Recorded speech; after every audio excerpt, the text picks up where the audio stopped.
Before the lights. Before the applause. Before Ireland knew his name. There was Cebu City, breathing heavy in the early morning heat.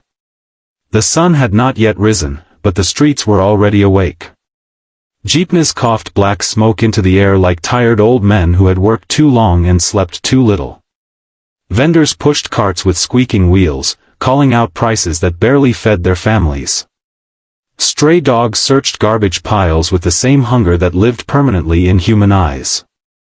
Near the port, the smell of saltwater mixed with rust, oil, and despair. On a cracked sidewalk near Pier 3, a boy sat with his knees pulled to his chest. His name was Matteo. He was 14, though hunger had made him look younger and pain had made him feel much older. His feet were bare, hardened by years of hot concrete and sharp stones. His shirt had once been white, now it was the color of dust and survival. The fabric hung loosely on his thin frame, torn at the sleeve where it had caught on a nail weeks ago. Beside him lay his only treasure. A cheap microphone, the wire patched together with electrical tape, connected to a small speaker that worked only if the batteries were held in place by folded cardboard. Matteo stared at the microphone the way other boys stared at toys. This microphone was his shield. His prayer. His last chance. He had slept there again last night, under a torn tarpaulin shared with 2 other street kids. Rain had leaked through, soaking his pants, chilling his bones. He hadn't complained. Complaining never filled a stomach. What filled his stomach, sometimes, was music. Matteo closed his eyes and inhaled deeply. The city noises faded. In his mind, he wasn't beside the port anymore. He wasn't hungry. He wasn't invisible. He pressed the power button. The speaker crackled. Then he sang. Musical note, wise men say, only fools rush in. Musical note. His voice was not loud. It was not perfect. But it was honest. It carried something heavier than melody. Years of sleeping hungry, years of being ignored, years of singing not to be famous, but to survive.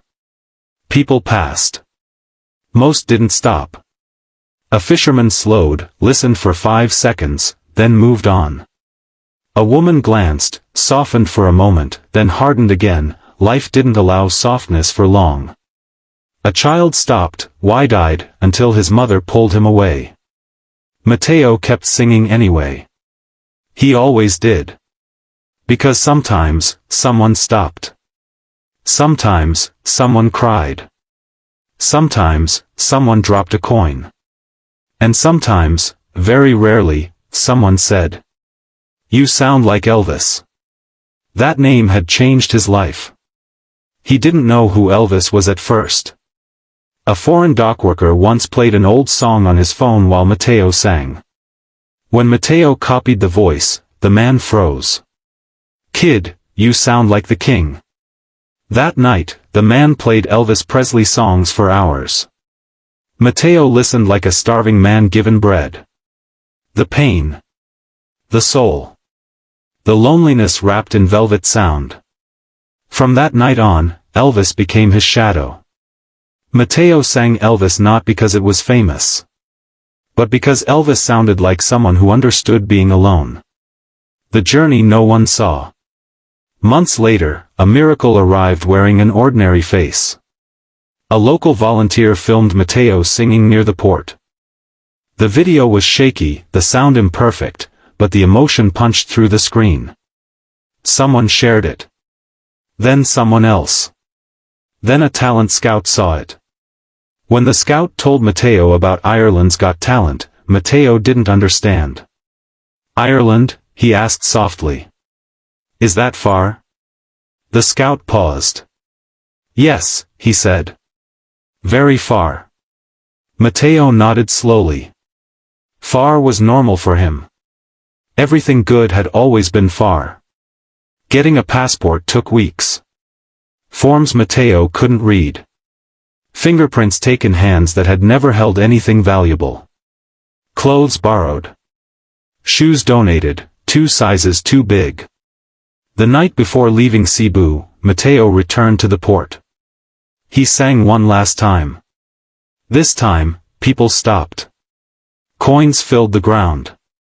Not because they knew he was leaving, but because his voice sounded like goodbye. Ireland, the shock of a different world. Ireland was cold. Mateo had never known cold like this. It cut through his borrowed jacket and wrapped around his bones. The buildings were tall and clean. The streets were quiet in a way that felt unreal.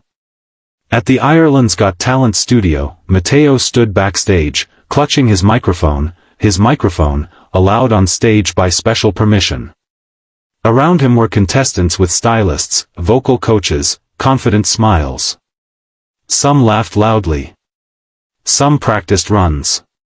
Some filmed themselves. Mateo sat in a corner. Silent. Invisible again. A producer knelt in front of him gently. "Are you okay?"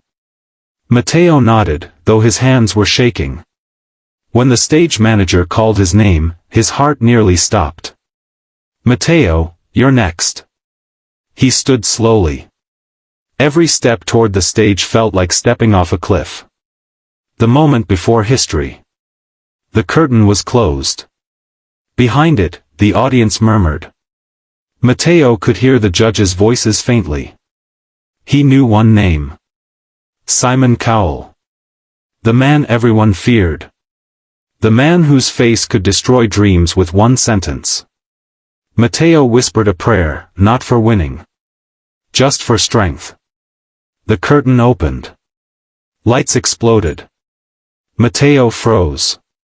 The stage was bigger than anything he had imagined. The audience blurred into a sea of faces. The judges' table glowed. Simon leaned back in his chair, arms crossed, expression unreadable. Another judge raised an eyebrow skeptically. The host smiled kindly. "What's your name?" "Mateo," he said, voice barely audible. "Where are you from?" "Cebu City. Philippines." "And how old are you?" 14. "What do you do back home?" Mateo hesitated. Then he told the truth. "I sing on the streets, to eat." The room shifted. Simon leaned forward slightly. Mateo swallowed. The host nodded softly. "Whenever you're ready." Mateo closed his eyes. He held the microphone with both hands. The same microphone that had fed him, protected him, kept him alive. The music began. Musical note: "Love me tender, love me true." Musical note. The first note floated into the air. And something changed. Not loudly. Not dramatically. But deeply. The audience leaned in.